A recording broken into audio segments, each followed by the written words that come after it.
Thank you so much. I'm just going to sit down because since I'm 5'1" when I stretch, I'm vertically challenged, and it kind of levels the playing field, so I feel very comfortable sitting down. I want to say, first of all, I'm going to talk for a few minutes for some off-the-cuff remarks, and I've prepared some remarks, but I want you to understand the caliber of the people that we have with us today. And I think one of the things that Farid had said, which is very, very important, or alluded to, is one of the most strategic threats in the world right now is Iran. And what we are doing inadvertently, I would assume, because I don't like conspiracy theories, is empowering the long arm of Iran in Syria right now. So, and Bashar Assad is very much a part of the Iranian constellation and the orbit. There's Iranian Republican Guard Corps that are fighting right alongside the regime. And I have to say, 3 years ago, I was on Capitol Hill with some wonderful other Syrian dissidents, basically begging for some involvement to help the Free Syrian Army. And at that time, it was so absurd because people just did not want to get involved. And what we are seeing today is this horrible, horrible consequence of President Obama's philosophy of trying to retreat from the challenges of world leadership. And this is essentially why the Middle East is imploding all over the place. And what we are being confronted with today, I would like to suggest, is a much, much greater enemy than what our parents and our grandparents had to confront with the Nazi threat or with the communist threat. Because first of all, the Nazis were located in specific geographic areas. There were no lone wolves in basements who could just log on to Insight magazine and or Inspire magazine, Inspire magazine, and get inspired to become a jihadist and go fight with Iraq and Syria. And during the communist regime, they didn't believe in God, let alone 74 virgins that they would go up to, and 72, 74, whatever, right? Two for good luck, right? To go up to Allah. So this is much more pernicious, and it knows no boundaries. And we're actually, it is a revolutionary movement, and we have seen so many young disenfranchised Americans who have logged onto the internet, people who have gotten in trouble with the law, and they've ended up in prison, and an inspirational Muslim cleric goes in and recruits them by the droves. This is something where we really don't know who is a sympathizer. So this is a much more stealth and much more difficult war to try to conquer. And I believe very strongly that the Constitution of the United States is the most sacred document ever written by man. And we have a sense of religious freedom and boundaries. So we don't want to invade mosques. We don't want to put spooks into mosques and see if they're preaching jihad. So how do we approach this question? This is a very, very difficult thing. I know my good friend Nina Shea from the Hudson Institute, and before that from the Institute for Religious Freedom, went into 50 mosques between the United States and California and found at least all of these 50 mosques had Sunni radical textbooks that were associated with them. So we're wondering what's going on within the schools. I know the Islamic Academy of Northern Virginia has a kind of mosque that you could see in Riyadh, or their schools. The valedictorian from the Islamic Academy of Virginia was arrested because he tried to kill President George W. Bush. He learned his lessons very well. These lessons tell them never to befriend Jews or Christians because they're infidels. I looked at the textbook, and a friend of mine who speaks Arabic translated some of the words. It tells you exactly where you're supposed to amputate the hand of somebody who's stolen. It tells you, that certain people, like homosexuals and gays should be stoned. I mean, this is coming up within our own borders in the United States. So we have 100 million challenges confronting us today. And I think that this is a much, much more difficult problem. Unfortunately, President Obama has distinguished his first 6 years in office as trying to take a retreat from the challenges of the world. Or as you had said, what was it, the story of isolationism? Yeah, the story of isolationism. And there is no retreat. Whether or not we want to say, oh, we got Osama, we defeated Al-Qaeda, they don't believe it. We could want to change the channel. We could want to, say, okay, we're going to switch the button to the Far East. This doesn't, our enemies still hate us. And there is an implacable hatred towards us, the United States, the great Satan, just as Israel has had it for all 66 years of its existence, the minor Satan. Of course, we've seen this retreat for many, many years. His statement on Syria of August 20th, 2012, when he said, if I begin to see chemical weapons being moved around, that will be, or used, that will be my red line, that will be my red line. And then, of course, he'd put his finger to the wind, and he realized that the American people were not with him at that point, and that was after exactly 1,429 Syrians were paraded in front of our television screens, and we saw them writhing and flinching in pain. And we did nothing. One of my Syrian dissidents friends showed me a video of Syrian children that had been chopped up and put into cans to be delivered to their parents. And we did nothing, and this was all on the internet. Then in Stockholm, Sweden, he said on September 4th, 2013, oh, I didn't set any red line, the world set a red line. These are the consequences of retreat. Nature abhors a vacuum, and when we do not assume our rightful place, as Fareed said, as the moral leader of the world, there are plenty of very nefarious characters on the world stage that want to swoop right in and fill the void. To name a few, Vladimir Putin of Russia, Kim Jong-un of North Korea, Ayatollah Khamenei and Hassan Rouhani of Iran, Bashar Assad of Syria, Recep Tayyip Erdogan of Turkey, and Abu Bakr al-Baghdadi of the Islamic State. I think that with the gruesome decapitation of James Foley and Stephen Satloff, President Obama was forced, because of the public outcry and because of the beheadings. But I am really afraid that timing is everything. Timing is everything in terms of relationships, in terms of humor, and in terms of foreign policy.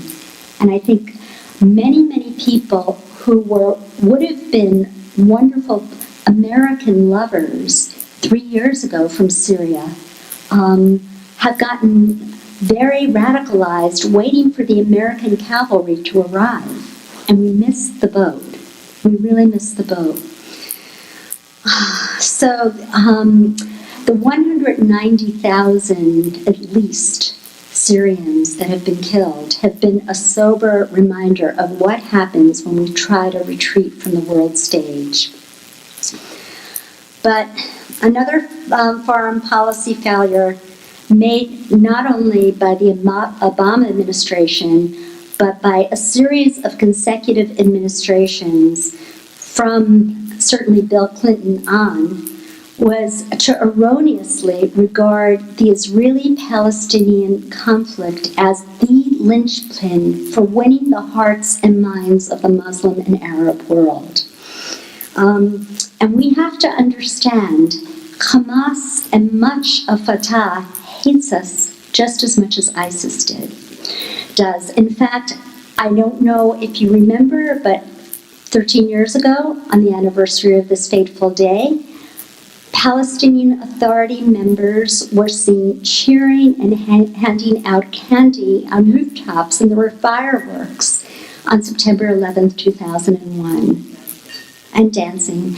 And they have always sided with America's enemies. But there's been a simple good cop, bad cop analysis that so many American administrations want to buy into, that Fatah is the good cop and Hamas is the bad cop. And that if only we gave more power to Fatah, and this is emerging again, we give Gaza to Fatah to rule that, then there will be peace in the Middle East, or at least between Israel and the Palestinians. You know, this is just total nonsense. And it's about time we disabuse people of some of these fatal delusions.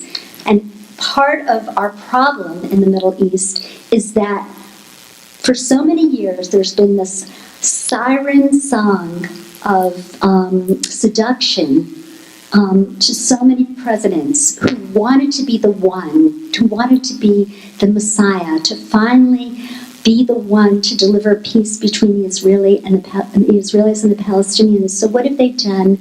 They have basically papered over so many human rights violations of Fatah and the Palestinians, even including the murder of our American victims of Palestinian terrorism. Now I'm going to tell you a little story, and some of you who work with me know this and have heard this a lot, but in 2001, in April 2001, a good friend of mine, Sherry Mendell, had lost her son, Kobe. Kobe went and did the Huck Finn thing and skipped school, together with his Israeli friend, Yosef Ishran. Kobe was born in Silver Spring, Maryland, where I live, and Sherry and I were pregnant together. We took Lamaze classes together. We were both aspiring writers. We took jazzercise together. We were good friends. And he skipped school, and together with Yosef Ishran, unfortunately, his body was found brutally dismembered in a cave outside of his family's home in Tekoa, Israel. And I knew I had to call Sherry when she was going through her Jewish period of mourning while she was sitting Shiva. And I didn't know what to tell her, but somehow the truth popped out, and that's that I was writing a piece of legislation for another organization that I worked at then, to take the entire issue of justice for all Americans that have been killed anywhere around the globe out of the State Department, whose mission is diplomacy, and put it into the Justice Department, whose mission was justice. And I assumed that if the name on the door said justice, that would take priority. So I and I told her that, and I'll never forget what she said. Her voice was still ringing in my ears. She said, "Sarah, I could just see Kobe jumping up and down in heaven to have a law named after him." And I thought to myself, sweetheart, it's a long time before a bill becomes a law. But because it gave this woman who had just lost her firstborn son in the most brutal way imaginable, he had been stoned to death. They had to use dental records to identify the body. I felt like I had to do this. So I worked very, very hard, and it took many, many years. And in December of 2004, President George W. Bush signed the Kobe Mendell Act into law. And in April of 2005, the Office of Justice for Victims of Overseas Terrorism was opened in the Department of Justice. So I thought that was a victory. Wonderful. Don't clap. Don't clap. It was not a victory. It was a Pyrrhic victory.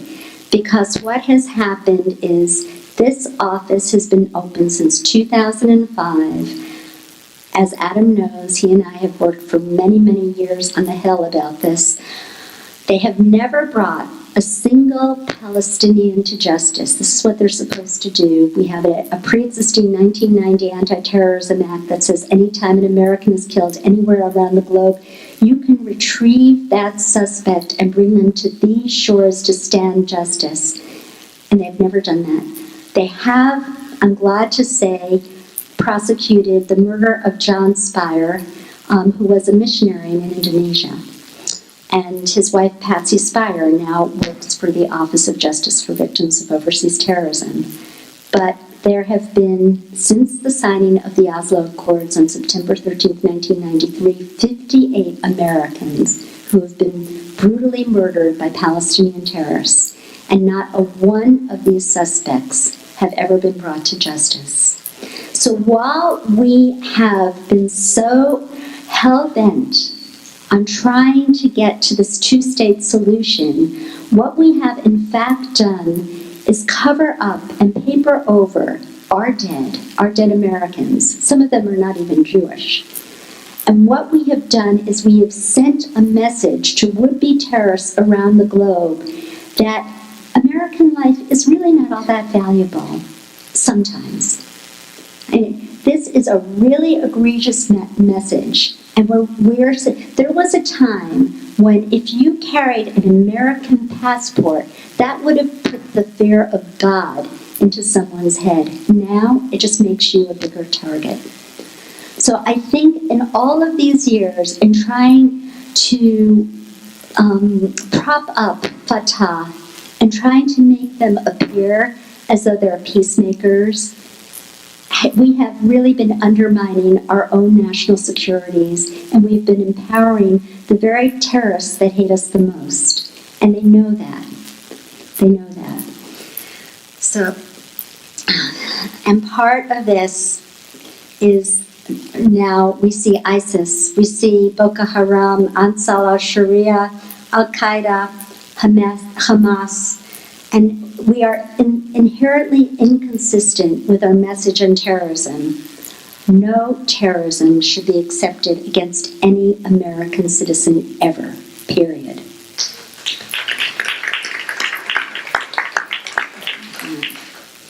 Okay, so I'm not going to take up too long because the hour is late, but I do feel that throughout the last 6 years of the Obama administration, we have been empowering our worst enemies like Iran, and we've been throwing our friends like Israel under the bus.